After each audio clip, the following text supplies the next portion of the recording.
So, Dean, welcome. A new beginning, some would say, but having been here since 2018, you know a lot about the club already. Yeah, I've been here, but obviously a lot of it I've been in the background more. First time gonna be sitting on the pedestal, let's say. But yeah, no, it's got to change. Got to be a lot of changes. Got to rather save money or make more money. We got to have a future. We got to go forward. So, I guess we should start by acknowledging the previous shareholders, Shahid Azim and John Leppard, as you've all been at the helm of this club through a recent roller coaster, shall we say. Yeah, no, listen, I've got the utmost respect for John Leppard and Shareed. Shareed, I think, took a lot of flack. Some of it is justified. He should have said more and be more transparent with people. But I think it's because he's a pride man or whatever you want to call him. He didn't open things up, and then he took a lot of stick for it. Where I will be open. Anybody can ask me what they like. The accounts, everything, people, I don't care if people look at it because this is not a profit-making business. And we go forward. They've done a brilliant job. I wish them all the best. They're still my friends. They're still welcome at this club at any game they want to come as my guests. And I hope everybody treats them with the utmost respect. So, how does full ownership look and feel to you, a club with such a huge historical background? Being Aldershot Town, it's going to be hard, isn't it? I've lived in the area for years and years and years. I've been a scrap man in the area. I know the good people, the bad people, and everything else. So it's going to be hard for me, mate, because we've got to try and succeed, haven't we? We're Aldershot. We've got to succeed.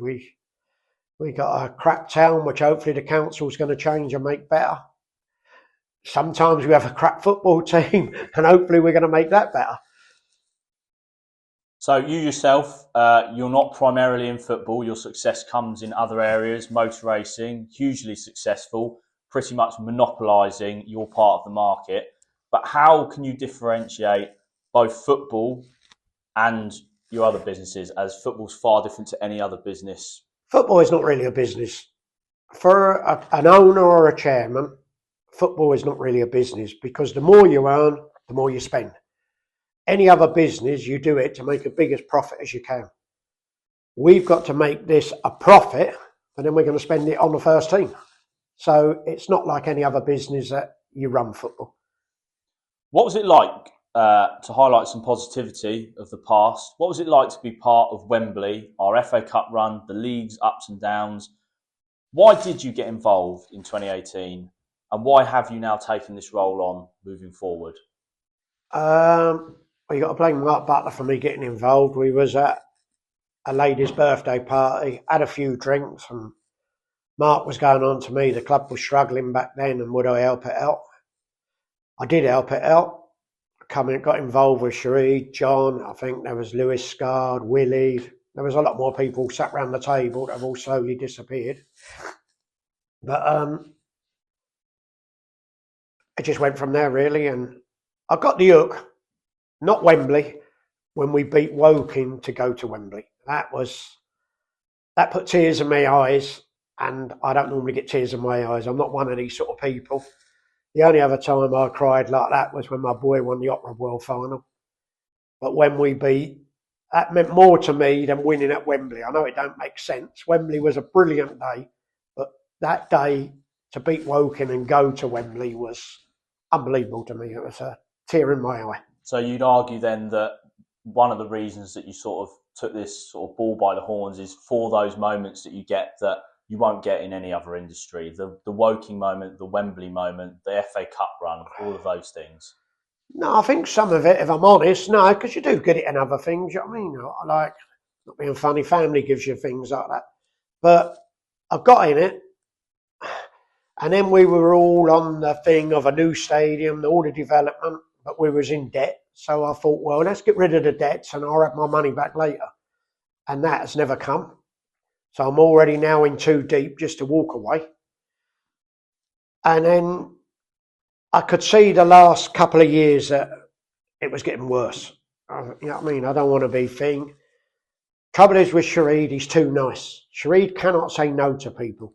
He likes to have everybody happy, and in the end he made himself unhappy because it's a strain on him, and he spent a lot of money. I believe he's mostly the second highest person to lose money at this club, and that's terrible, mate, and I feel sorry for him. So we'll clarify to the fans then. Nobody, not yourself, not Shahid, not John, nobody's taken money out of the club. Everybody who's been involved since you've been involved have just put money in, and the two previous shareholders have essentially walked away from a lot of money. Yes, they have walked away from a lot of money. John and his wife have walked away with money, and Shahid and his family have walked away, Shahid with a hell of a lot of money. It's not right for me personally to put what, but they've walked away from a lot. But the trouble is, what we got to is when it comes to December, we had to pay wages. We haven't paid bills for about 3 months. So we was in dire trouble, and I kept saying, I'm not putting in no more unless I'm in charge, because I've got to be in charge of my own destiny. So there was talk in the background of other ending results, unlike this one. But as a result of recent times, you are here, you're the owner, the ownership is you. Yeah, the owner is me. There is some shareholders, which in time I would like to take all the shareholders and take all the shares. Because if ever, half the biggest problem is the consortium that wanted to take over. There's been 2 or 3, yeah, of taking over. But they want all the shares. So what they all wanted to do was, I'm not saying all of them, but the main one that was pushing wanted to bankrupt the club. And that way we would have been put down in the low division. That I didn't want. So they would have bankrupted the club, restarted it up again, which I believe you lose faith with the council, with your sponsors, with everybody, because you've ripped people's money off, and it ain't the way I like doing business. How transparent can you be with the financial side of the club moving forward? As open as anybody wants. And do you think that will help you with the fans, i.e. being as transparent as you are? What the fans and that have got to realise, and the bit that I really want everyone to take on board, and this is very, very serious, and it could be the saviour of the club, the making of the club, or breaking of the club, is Deane Wood is, if you want him the chairman, the owner, whatever, everybody in Aldershot owns Aldershot Town Football Club, really. Because no fans turn up, there's nobody. So when your mate or your younger brother's jumping over the back fence, he's ripping us all off. Because you all say, we need a better striker. You can't have a better striker, we ain't got the money.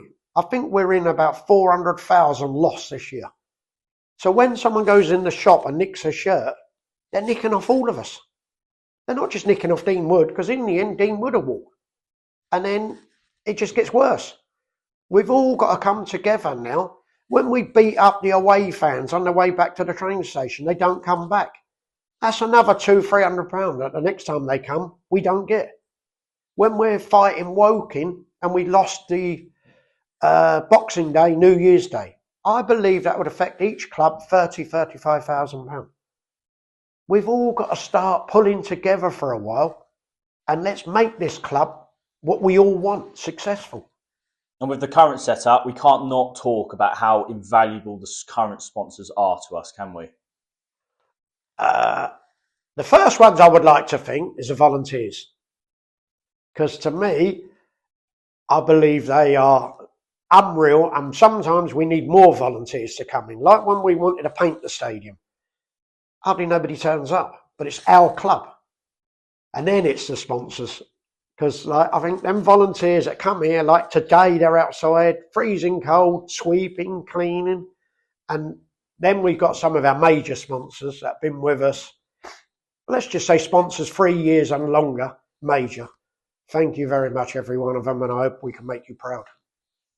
Now, there's been some confusion with what's happened. So can you clarify to the fans what your role is and what is in the immediate future for Aldershot Town Football Club and yourself?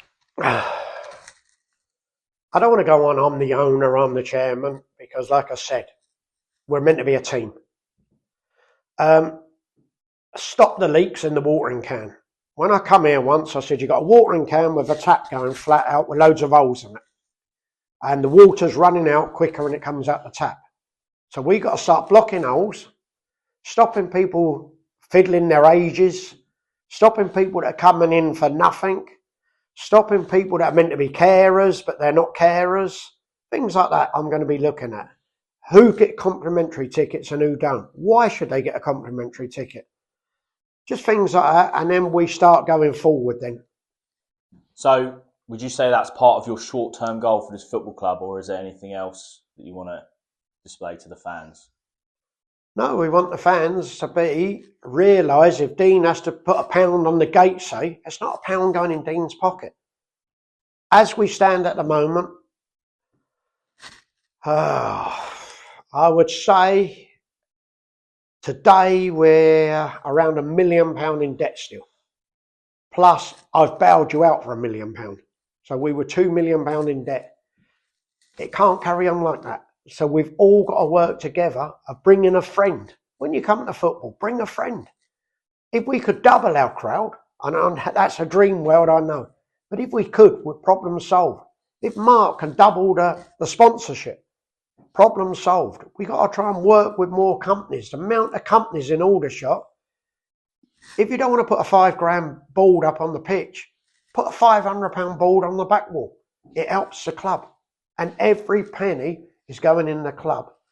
And I didn't answer earlier what you said, Michael, about directors taking money out. When me and Shareed have gone off down to Devon or up north, we pay even for the fuel.